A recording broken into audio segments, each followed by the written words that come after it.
something would fall at the end of the hall, not because it had already happened, but because it was about to, and I remembered it before it ever did. My name is Daniel, and I've never been one to talk about this. It happened in 2017 in a rundown apartment complex in East Orange, New Jersey, the kind of place with buzzing hallway lights, peeling walls, and locks that looked like they'd been replaced by someone in a hurry. I was living there with my roommate Marcus. He worked night shifts as a security guard at a nearby warehouse, so most nights I had the place to myself. It was a Thursday night in early February when something strange began. I was walking up the stairwell after grabbing a late dinner. Halfway up, I caught a smell I hadn't sensed in years, burnt rubber mixed with citrusy floor cleaner. And I don't mean it reminded me of something, I mean the second it hit me, my brain triggered this instant overwhelming feeling, like I had been here before. Not just the place, but this moment. Down to the exact second. As I walked down the hallway, it hit me hard. Déjà vu, but not the kind people laugh off. This was heavy, suffocating. I stopped about 5 feet from my door and just froze. I knew what was going to happen next.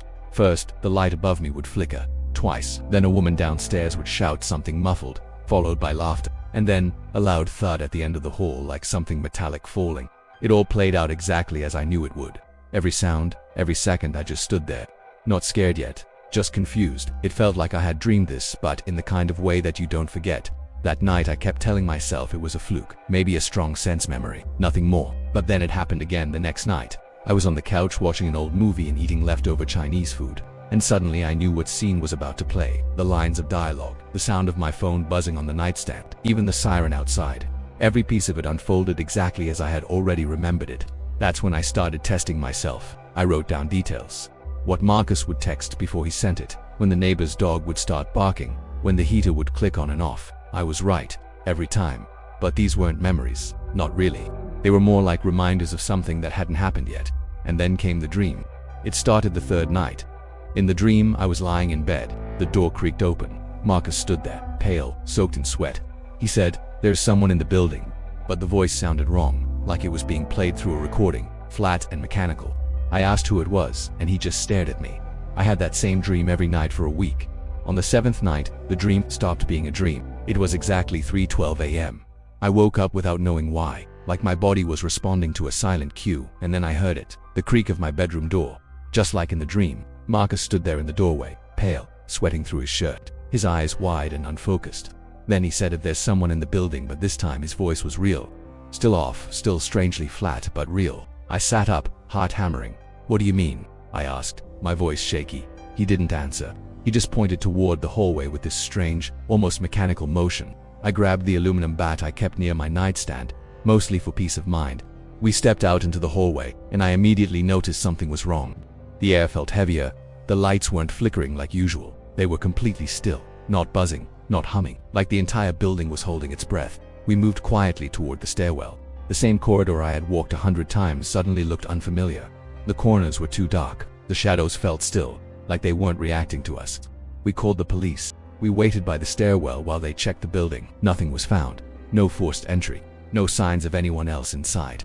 Just two guys with a story that didn't make sense. After they left, I finally told Marcus about the dreams. He didn't say a word at first. Then he looked at me and said quietly, "I've been having them too." We never spoke about it again after that night, not directly, but we both knew something happened. The Déjà Vu stopped cold after that. No more repeating moments, no more dream scenes bleeding into reality, but something was left behind. Even now, years later, there are moments where I feel it coming back. A sound, a flicker, a smell that doesn't belong, and I get that same crushing sense, like I am about to remember something that hasn't happened yet. It's made me question everything. How memory works, what Déjà Vu really is, and whether this world operates on more than just time and logic. Sometimes, late at night, I wonder if what we think of as memory is just a layered recording, overlapping timelines, bleeding into each other like old wallpaper peeling back. Maybe that hallway was a weak point, a place where two versions of my life collided. One where I followed Marcus into the dark and something terrible happened, and one where I got a second chance. 6 months after that night, I moved out,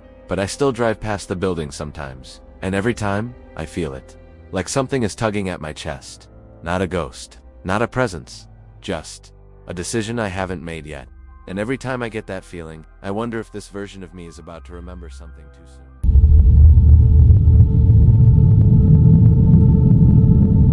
I described the house before I ever saw it. Rotting green paint, a shattered top floor window, vines crawling up the sides like veins. but I'd never been there before, not in this life. My name is Tyler. This happened in 2022 when I was 17, and my older cousin Sean was 19. We lived in the kind of small Pennsylvania town where nothing ever really happens. We were both bored all the time, especially on weekends, and there was this hiking trail near our neighborhood that stretched deep into the woods. Longer than anyone seemed to know. People used to say there were strange things hidden out there. Old buildings, abandoned shelters, maybe even a house. It was the kind of local myth that got passed around school hallways and online forums, but no one really took seriously. That October, on a gray and cloudy afternoon, Sean and I finally decided to go check it out.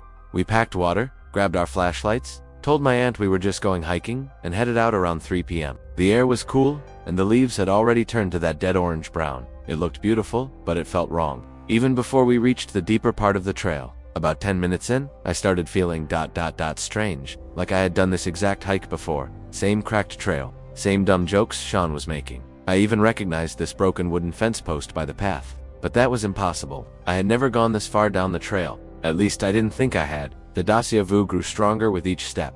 I could see things in my head before we got to them. A tree with a hollowed-out trunk, a mossy rock shaped like a boot, all exactly where I imagined. I didn't say anything at first. I didn't want Sean, thinking I was losing it, but then I saw it. The house. Not in real life, not yet. I saw it in my mind. 2 stories. Green paint, peeling off in long curls, a broken step at the porch, a jagged, cracked window on the top floor, vines crawling up the brick, dead and brittle. And then, 20 minutes later, we stepped into a clearing, and there it was, the same exact house from my head.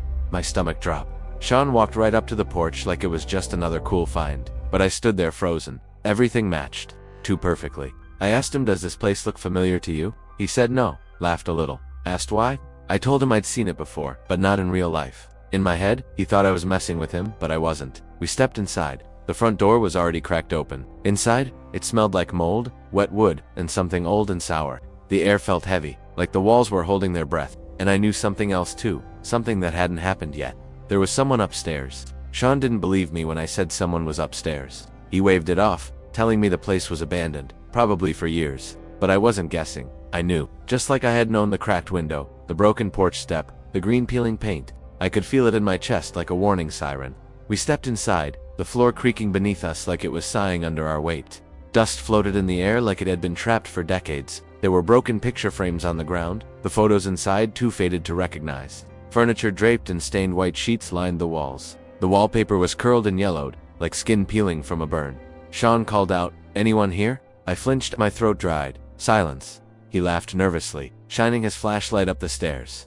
"Let's check it out." I wanted to say no. I should have said no, but my legs moved on their own. As we climbed the stairs, each step groaned louder than the last. Halfway up, the feeling grew unbearable, like I had climbed these stairs before in a dream that always ended badly. At the top was a long hallway with several doors, most of them slightly open. Sean moved toward the room at the far end. I whispered, "That one?" He looked back at me. "What? That room? Something's wrong with that one." "How do you know?" I couldn't answer, because I didn't know how I knew. I just did. He pushed the door open slowly. It let out a long, drawn-out creak that echoed through the hallway. Inside, the room was empty, except for a single chair in the center, facing the window. No dust, no cobwebs. It looked untouched. I didn't want to go in. Sean stepped forward. Weird. Why would this room be clean? Then we heard it. Thump. From behind us. We both turned sharply. Nothing. Thump. Footsteps. Slow. Heavy. Coming from downstairs. Sean whispered, "Did you hear that?" I nodded, barely breathing. We backed into the room and shut the door, pressing ourselves against it. The footsteps reached the bottom of the stairs. Then, the first creak of a step. Someone was coming up. Sean turned off the flashlight. We stood in pitch-black silence, listening to each step getting closer. CREAAAK ... CREAAAK ... They stopped right outside the door. No breathing, no movement, just ... Waiting. Then a knock. 3 slow knocks. Knock, knock, knock. Sean reached for the doorknob, but I grabbed his wrist and whispered, "Don't." The knob started to turn on its own. I wanted to scream, but I couldn't move. My body was locked in place by fear. Then, a voice, on the other side of the door. Not loud, not angry, just calm and deeply familiar. "You shouldn't have come back here, Tyler." My blood froze. Sean looked at me wide-eyed, but I wasn't looking at him. I was staring at the chair, because someone was now sitting in it, and they looked exactly like me.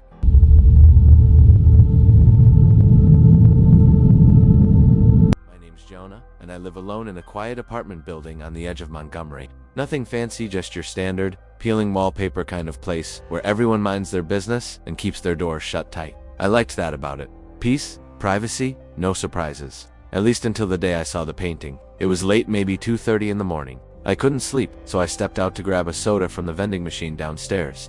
The hallway was dimly lit. That flickering bulb near the stairwell still hadn't been fixed. As I walked back toward my apartment, I passed 5C empty, supposedly under renovation, but something caught my eye. The door to 5C was open, just a crack, enough to see inside. And hanging on the far wall, facing directly toward me, was a massive painting. It wasn't there before. The frame was old and gold, chipped at the corners. The painting showed a man standing in a forest, back turned, facing a cabin in the distance. But the forest was wrong, like it twisted unnaturally, almost alive. The sky above him was red, like it had been stained, and even though his back was turned, I could swear he was watching me. I froze there, staring at it for what felt like forever. Then the door to 5C creaked slowly shut on its own. I didn't sleep that night. The next morning, I knocked on the building manager's office. "You said 5C was vacant, right?" I asked. Mr. Dalton looked up from his paperwork, blinking behind his thick glasses. "He had been empty since January." "Why?" "There's a painting in there," I said. "Big one. Looked old." He frowned. "That unit's locked up tight. You must have imagined it." "No," I said. "I saw it." He stood up with a grunt and walked me to 5C. Sure enough, the door was locked, chain sealed across the inside. He opened it with a key, stepped inside, and flipped on the light. No painting, nothing at all. Just dust, plastic sheets, and old floorboards. But I swear on everything I saw it. "Maybe you were dreaming," Mr. Dalton said, locking it again. I nodded, pretending to agree, but something inside me was rattled. Over the next few nights, it got worse. Every time I passed 5C late at night, I felt like someone was watching me through the peephole. Once, I even heard what sounded like whispering inside the walls. I put my ear to them. Nothing. I thought maybe I was losing it, but then one night, the whispering grew louder. It wasn't words, it was like a low hum, vibrating through the drywall. I pressed my palm to the wall between 5C and my apartment, warm, almost pulsing, and that's when I saw it again. In the reflection of my hallway mirror, the painting, not on the wall, but standing behind me. I spun around instantly. Nothing. The hallway behind me was emptied and quiet, but I know what I saw in that mirror. It was the same painting. The man, the forest, the red sky. Only now, he wasn't facing away. He was looking directly at me. His face was pale, his eyes wide open. Not angry, not sad, just empty, hollow. I shut my door and locked it, heart pounding. I even slid a chair under the knob like I'd seen in horror movies. For the first time in years, I was scared to sleep in my own home. The next morning, I tried to act normal. Took a long shower, ate breakfast, told myself it was stress, maybe even sleepwalking. But when I came back from work that evening, something was waiting for me. On my coffee table was a small rolled-up canvas, no label, no name. I unrolled it, and my breath caught in my throat. It was the painting, the same forest, same red sky, but this version was different. This time, I was in it. Near the edge of the trees, just barely visible, was a figure standing with his back to the viewer. He wore the same hoodie I'd worn the night before. My build, my posture, it was me. I dropped the painting and backed away. What was happening to me? I tried to throw it out, took it down to the dumpsters behind the building, and left it there. But the next morning, it was back on the wall of my living room, perfectly mounted. That night, the dream came. I was standing in the same forest, alone, the trees towering and bending toward me. The cabin in the distance pulsed like it was breathing. I walked toward it, unable to stop myself. The door opened on its own. Inside was the painting, massive now, covering an entire wall. But instead of a figure in the forest, there were dozens of faces, staring, screaming, all silent. I woke up, drenched in sweat, heart pounding. The painting on my wall was still there, only now it had changed. There were two figures standing near the edge of the forest. Me, and someone else. Someone I didn't recognize. Later that day, I got a knock at my door. It was a new tenant moved into 5C. "How long have you lived here?" he asked casually. "Just moved in yesterday." Kinda weird, though there was a painting left behind in the bedroom closet. I didn't even respond, just nodded slowly as something cold crawled down my spine. That night, I looked at the painting in my living room one more time. Now, there were three figures, and I know it's not over. It never is.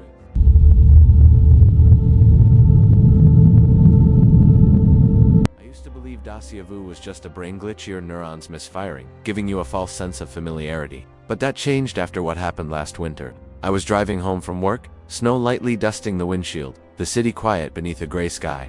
I live alone in a small rental house in Michigan, just outside Lansing. Nothing fancy, just me, a wood stove, and a couple of indoor plants I keep forgetting to water. That night, I took a detour through a back road to avoid a traffic jam. The road was narrow, lined with leafless trees, the sky turning orange as the sun dipped behind the hills. I don't usually take that way, but for some reason, it felt familiar. like I'd been there before, maybe in a dream. As I turned a corner, I saw a man standing by the side of the road. He wasn't hitchhiking, he wasn't in distress. He just stood there, wearing an old army coat, staring at my car like he knew me.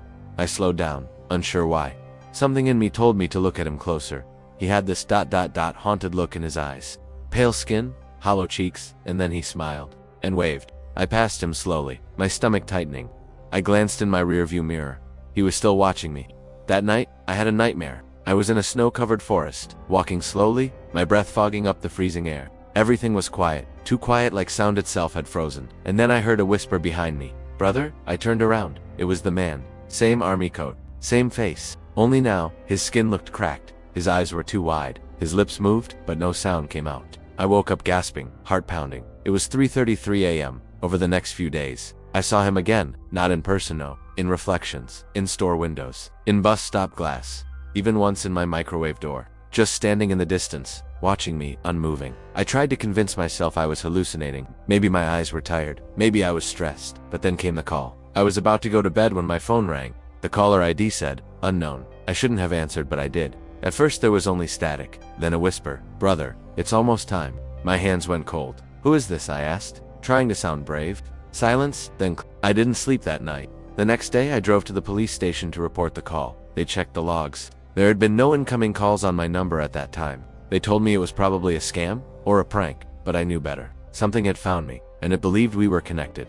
After that call, things got worse. Every mirror in my house started showing things that weren't there. I'd see myself ... but with different eyes. Eyes that weren't mine, darker, older, and full of sorrow. Sometimes the reflection would smile when I wasn't smiling. I covered the mirrors, every single one, even the microwave. But the dreams kept coming. In them, I was back in that frozen forest.